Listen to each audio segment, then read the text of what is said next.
Hi, I'm Maya. I turned 29 last week, and I'm an interior designer living in Portland, Oregon, a city that's all rainy vibes and coffee shops on every corner. I've spent years building a life I'm proud of, piecing together homes for people who trust me to make their spaces beautiful. But my family? That's a different story. My mom, Linda, is the type who thinks she knows best about everything. My dad, Roger, barely looks up from his newspaper long enough to care. And my little brother, Ethan, he's 25 and has made it his mission to remind me I'm the screw-up of the family. For as long as I can remember, I've been the one they lean on, the one who fixes things, but somehow, I'm still the punchline. Last week was my birthday, and I wanted it to mean something. I'd been distant from them for a while, months of dodged calls and half-hearted texts. So, I figured, why not try again? I booked a private room at this little riverside spot called the Willow Bend. It's one of those places with wooden beams and soft amber lights, the kind of cozy that makes you feel like you're in a postcard. I paid for it all, the reservation, the catering, even these handmade ceramic coasters I knew my mom would love but never mention. I wanted it to be perfect, a chance to sit down with them and maybe feel like we were a family again. Stupid, right? But hope's a tricky thing. It sneaks up on you. I walked in that night, my boots clicking on the hardwood floor, and the air smelled like cedar and roasted garlic. My stomach was doing flips, not because I was hungry, but because I hadn't seen them all together in over a year. I'd spent the day sketching a new project for a client, but my mind kept drifting to this dinner. Would they notice the effort? Would they care? I shook it off, smoothing my jacket as I stepped into the room. Ethan was already there, sprawled in a chair like he owned the place, scrolling through his phone. "Well, look who decided to show up," he said, loud enough for the whole room to hear. I forced a grin. Years of practice. And kept moving. Mom was fussing with her purse, barely glancing my way. "Oh, Maya, you're here. Good, we were about to start without you." Classic. Dad just nodded, his version of a hello, and I slid into a seat near the window. The river outside sparkled under the streetlights, and for a second, I let myself breathe. The table was set with linen napkins and little sprigs of rosemary tucked into the glasses, details I'd picked out because I thought they'd matter. Ethan smirked, kicking his feet up on an empty chair. "Happy birthday, sis," he said, not even looking up from his screen. Mom chimed in with some small talk about the weather, and Dad sipped his water like it was the most interesting thing in the room. It was all so normal, so them, and I told myself maybe this could work, maybe tonight would be different. But deep down, I knew better. The appetizers came out, little plates of bruschetta and some fancy charcuterie I'd picked because I knew Mom loved showing off stuff like that to her friends. We made it through the first round with the usual awkward chatter. Ethan griped about his landlord raising the rent again, Mom went on about her book club, and Dad just nodded along, chewing his bread like it was a full-time job.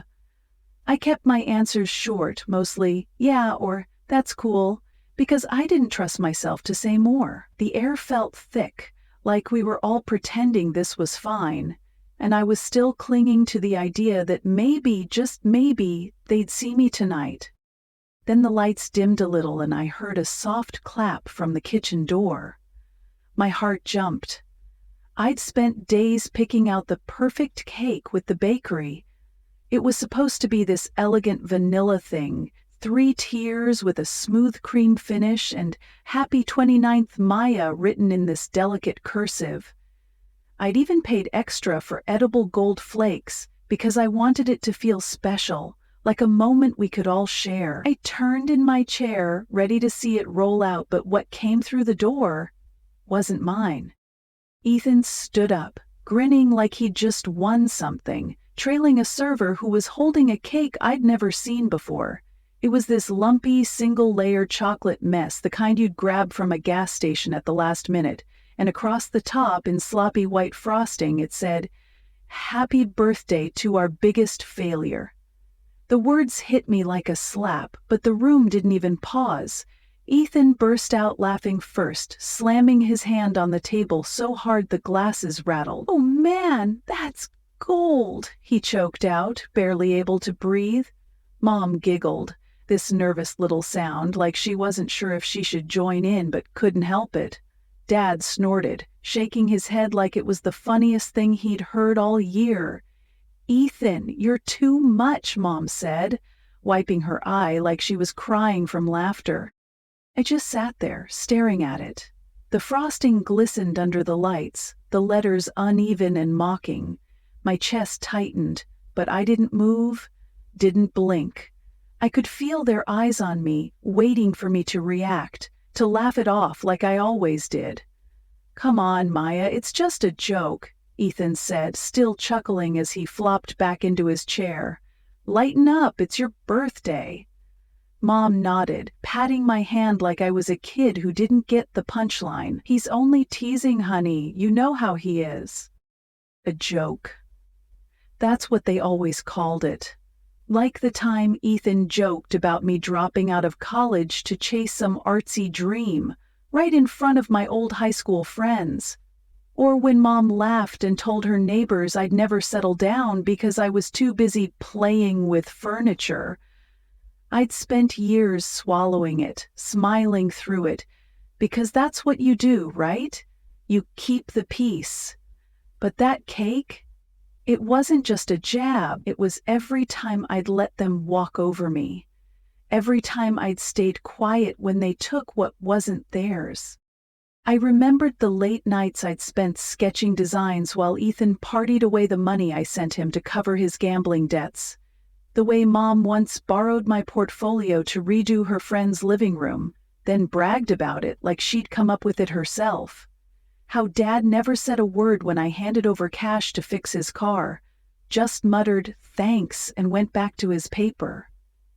And here they were, laughing, like I was the failure for not being enough for them. I forced a smile, not because I was okay, but because I knew they'd expect me to crack, and I wasn't about to give them that. The server set the cake down in front of me, looking awkward as hell, like he wanted to bolt.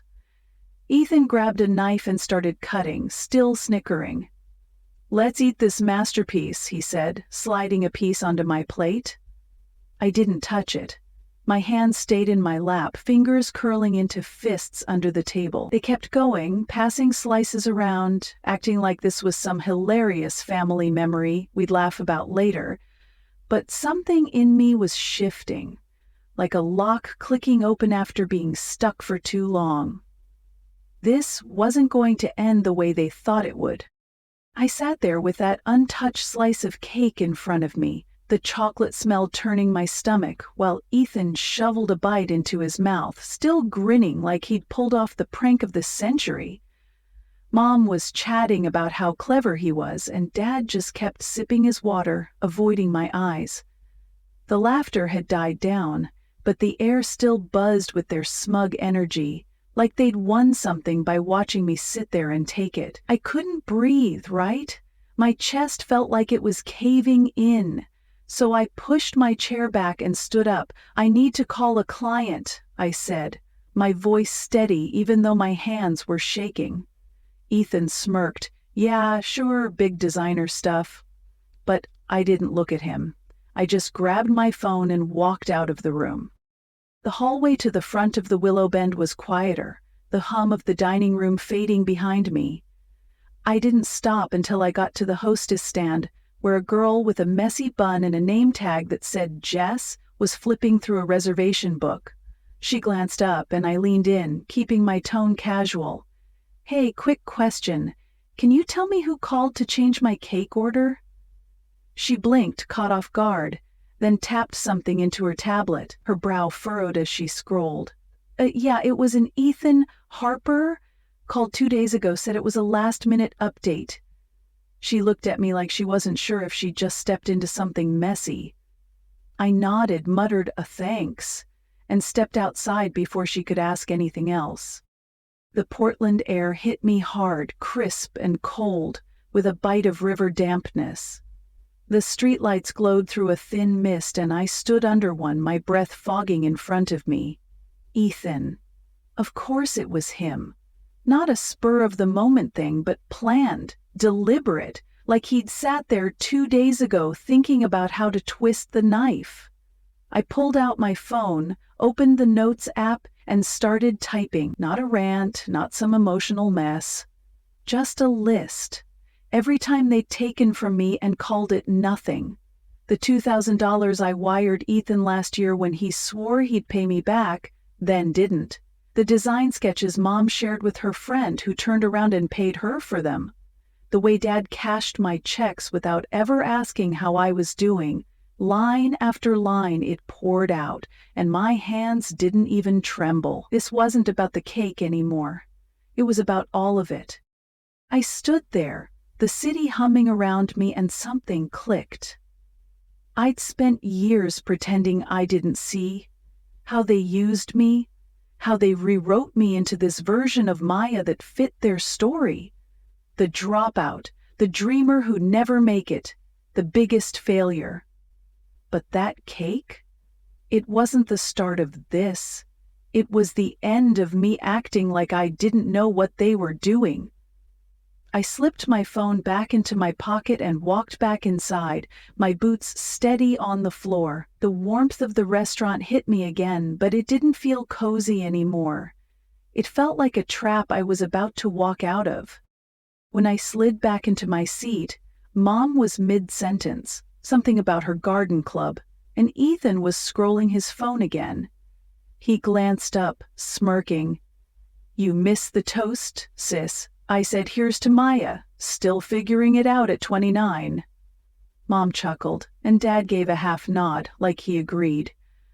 I picked up my glass, red wine I hadn't touched all night, and raised it. Their eyes flicked to me, waiting for me to play along, to laugh it off like always. I let the silence stretch just long enough to make them shift in their seats. Then I smiled. Not the fake one, but something sharper. "Thanks for that, Ethan," I said, my voice calm but heavy. "And thanks for the cake, too. Really reminds me where I stand with you all. But don't worry, this birthday's not going to end the way you think it will."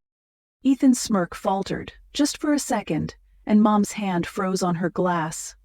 "What's that supposed to mean?" she asked, her tone light but edged with something nervous. Dad finally looked up, his fork hovering over his plate. I didn't answer. I just took a sip of the wine, set the glass down, and leaned back in my chair. They wanted a reaction, they always did, but I wasn't giving them the one they expected, not this time. The table went back to buzzing, Ethan cracking some dumb joke to fill the quiet, Mom picking at her food like nothing happened. They thought they could smooth it over, reset the night like they always did. But I was done smoothing anything. I stirred my drink with my finger, watching the wine swirl, and let my mind settle. This wasn't about yelling or storming out, it was bigger than that. I'd been the glue for them, money, ideas, silence. And they'd turned it into a game of how much I'd take before I broke. But I wasn't breaking tonight. I was waking up, and they had no idea what was coming. The night rolled on, and they kept acting like everything was normal. Mom started rambling about her neighbor's new patio. Ethan was back on his phone, and Dad picked at the last of his bruschetta, silent as ever. The cake sat in the middle of the table, half-eaten, the words "biggest failure" smeared but still glaring at me. I let them talk, let the chatter fill the space while I sat there, my hands folded in my lap, waiting for the right moment. They thought they'd gotten away with it, that I'd just swallow this like I'd swallowed everything else. They were wrong. About 20 minutes after I'd come back from outside, Ethan leaned back in his chair, stretching like he was bored. He reached into his jacket pocket and pulled out a small, badly wrapped package, tossing it across the table so it landed next to my plate with a thud. "Almost forgot," he said, smirking. "Happy birthday, sis. Figured you could use this." The wrapping was some crumpled brown paper, taped up like he'd done it in 5 seconds. I knew whatever was inside wasn't going to be kind. I could feel it in the way he watched me, waiting for me to flinch. Mom perked up. "Oh, Ethan, you didn't have to," and Dad gave a grunt that might have been approval. I peeled the paper off slowly, keeping my face blank. Inside was a cheap paperback, the kind you'd find in a bargain bin. How to Not Fail at Life Before 30. The title screamed in tacky yellow letters, and the cover had some cheesy stock photo of a woman smiling like she'd just figured out the meaning of life. Ethan snorted, barely holding it together. "Thought it'd be perfect for you," he said. "You know, personal growth and all that." Mom laughed into her wine, a sharp little sound, and Dad shook his head like it was the funniest thing he'd seen all night. "Better than another pair of socks, right?" Ethan added, leaning forward like he was daring me to say something. I turned the book over in my hands, feeling the flimsy spine, the weight of their eyes on me. My stomach twisted, but I didn't let it show. "You all chipped in on this?" I asked, keeping my voice even, almost too calm.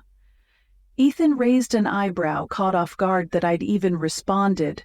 "Nah, just me," he said. "But I figured you'd get a kick out of it. It's a joke, Maya, relax." Mom nodded, sipping her drink. "Is right, honey. Don't take it so seriously." Dad mumbled something about me needing to lighten up, his first real words of the night. I set the book down, resting my hands on the table, and smiled. Not the tight, fake one I'd mastered over the years, but something slow and deliberate. "Funny you'd pick this," I said, locking eyes with Ethan, "because I'm pretty sure I paid off your gambling debt last year. What was it? $2,000? You never did send that check back like you promised." His smirk vanished, and he shifted in his seat, mouth opening like he was about to argue, but I didn't stop. "And Mom," I turned to her, "you remember that client you landed for your side hustle? The one who loved your living room redesign so much she paid you $500? That was my portfolio you showed her, my sketches." "You didn't even ask." The table went quiet, like someone had sucked the air out of the room. Mom's glass froze halfway to her lips, and Dad's fork clattered against his plate. Ethan's face went red, his jaw tight. "What the hell, Maya?" he snapped. But I kept going, my voice steady, cutting through his bullshit. "And Dad, let's not forget the investment money I gave you 2 years ago. $3,000 to fix your car, right? Funny how it ended up funding that fishing trip you bragged about for months. Never saw a dime of that back either." Mom tried to laugh it off, that nervous giggle she always pulled out when things got messy. "Maya, sweetie, we're family. Families share things, you know that." Ethan jumped in. "Yeah, what's your problem? You're making this weird." Dad just stared at his plate, like he could disappear into it if he tried hard enough. I reached into my bag, pulled out a thin stack of papers I'd printed that morning just in case, and dropped them on the table. Receipts, bank statements, emails. Proof I'd been keeping track of every time they'd taken from me. "Here's the thing," I said, tapping the stack. "I'm not the failure here. I've been the one holding this family together, money, ideas, whatever you needed. And you turned it into a game of how much you could take before I noticed." "Well, I noticed. And I'm done." Ethan scoffed. "You're seriously pulling this over a cake?" I looked at him, dead on. "No, I'm pulling this over years of you acting like I'm nothing while you live off me. That cake was just the last straw." Mom's face twisted, like she was about to cry or yell, I couldn't tell which. "Maya, you're being dramatic. We love you, you know that." I shook my head. "You don't love me. You love what I give you." There's a difference. Dad finally spoke, his voice low. This isn't the time for this.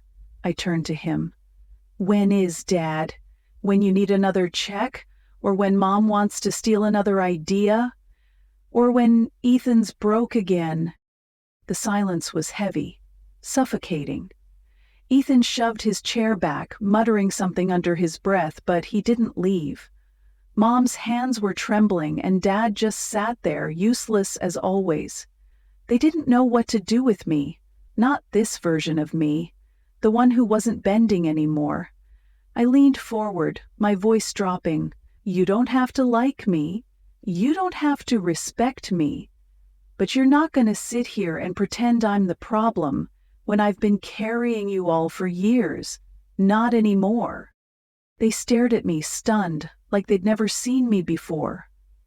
And maybe they hadn't. Not really. They'd seen the Maya who stayed quiet, who fixed their messes, who let them laugh at her expense. But that Maya was gone. I pushed the papers toward them, letting the evidence sit there like a wall between us. Take a good look, I said. That's what you've done, and this is where it stops. The papers sat there on the table, a messy little pile of truth they couldn't ignore. Ethan glared at them like he wanted to set them on fire. Mom's hands were still shaking, and Dad just kept staring at his plate, probably wishing he'd stayed home. The air in that private room at the Willow Bend felt like it was pressing down on us, thick with everything I'd just laid out. They didn't say anything for a long minute. Nobody did. Ethan finally broke the silence, his voice tight. So what, Maya? You're gonna hold this over us forever? It's not like we forced you to do anything. Mom nodded, jumping in quick. Exactly. You gave because you wanted to. That's what families do. I let that hang there, their words bouncing around like they actually made sense. Then I leaned back in my chair, crossing my arms, and let a small smile creep onto my face. Not the fake one, but something real, something that felt good. You're right, I said, slow and deliberate. I did want to help. I wanted to believe you'd see me for more than what I could give you. But you didn't. And that's fine, because while you were busy laughing at me, I was busy building something you'll never touch. Ethan's brow furrowed, and Mom tilted her head, confused. What are you talking about? She asked, her voice sharp now, like she sensed something coming she wouldn't like. I took a breath, savoring the moment, because this was it, the thing I'd kept quiet for years, the thing they'd never seen because they were too busy slapping labels on me.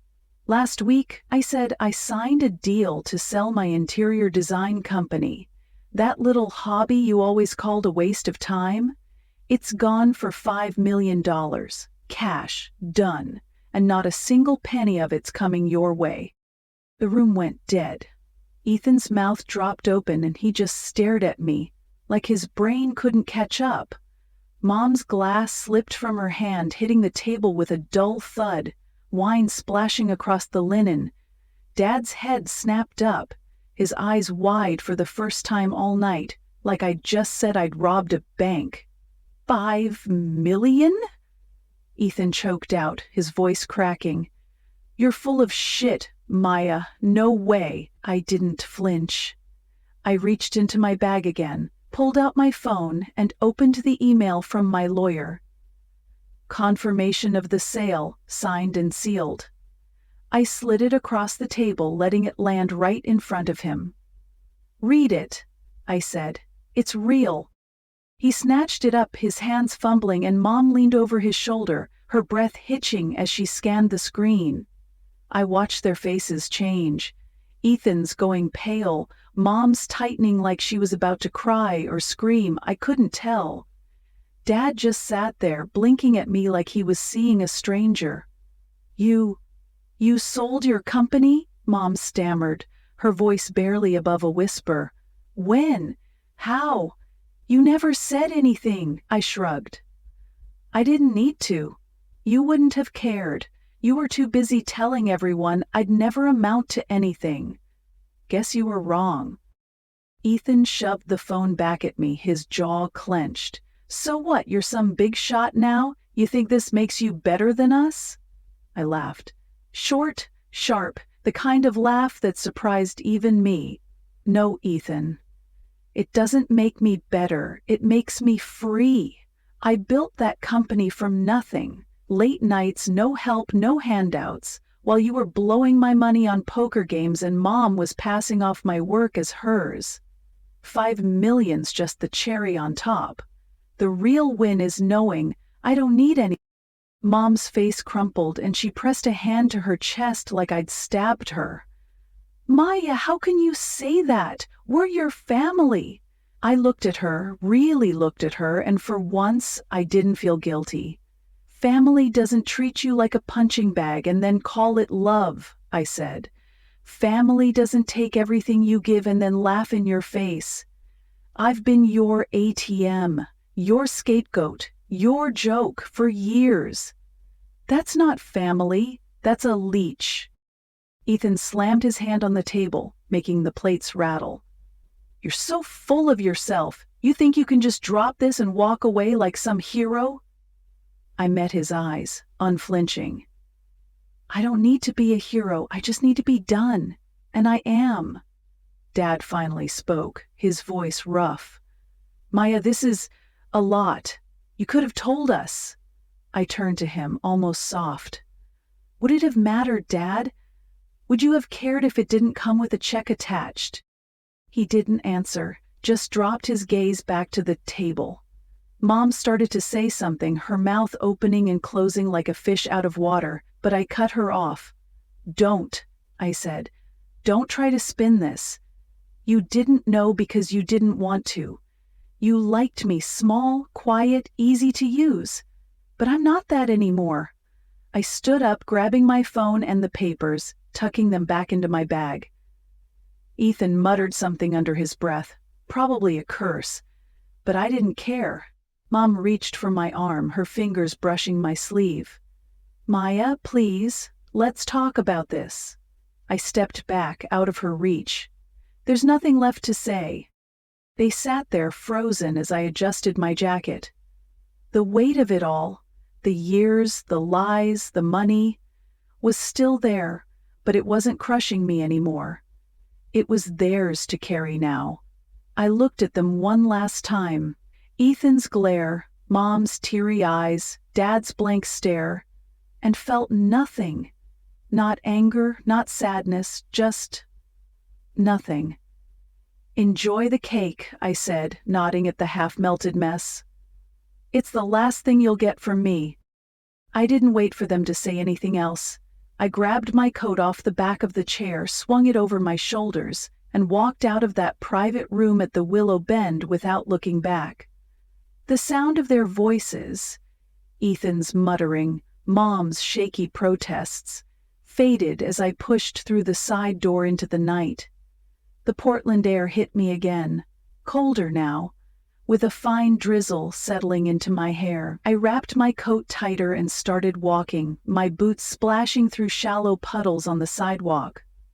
The river glinted under the streetlights, and for the first time all night, I could breathe. I didn't need a ride. Didn't want one.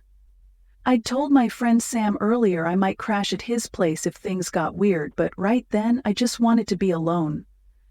I passed a neon-lit bar, a couple laughing under an awning, a guy on a bike weaving through the mist. It all blurred together, the city moving around me like it didn't care what I'd just left behind, and that felt right. I kept going, past the parking lot, past the empty benches until I hit the bridge that stretched over the water. I stopped there, leaning on the railing, watching the current ripple below. My phone buzzed in my pocket. Probably Sam, maybe Ethan trying to save face. But I didn't check it, not yet. Standing there with the rain soaking into my sleeves, I felt lighter than I had in years. It wasn't about the money. 5 million's a number, sure, but it's not the point. It was about finally seeing them for what they were and letting myself walk away. They'd spent so long telling me I was the failure, the one who'd never make it, and I'd believed it enough to keep proving them wrong in silence. But that cake, that book, those years of taking and taking, it woke me up. I didn't need their approval, their apologies, their love. I had me, and that was enough. I got back to my hotel later, kicked off my boots and hung my damp coat by the door. The room was quiet, just the hum of the heater and the soft patter of rain against the window. I dropped onto the bed, staring at the ceiling, and let it all settle. This wasn't the end of something. It was the start. I'd built a life they couldn't touch, just me, moving forward. So, here's the thing. If you're listening to this, maybe you've got people in your life who make you feel small, who take more than they give and call it love. I'm here to tell you, you don't have to stay. You don't have to prove anything to them. Sometimes the bravest thing you can do is choose yourself, even when it means leaving behind the ones who said they'd always be there. Have you ever had to walk away from that? Drop a 1 in the comments if this hit you where it counts, or just tell me where you're at. I'd love to know. And if this story meant something to you, stick around, subscribe, because I've got more to share, real stuff, from the heart. Until next time, take care of yourself. You're worth it.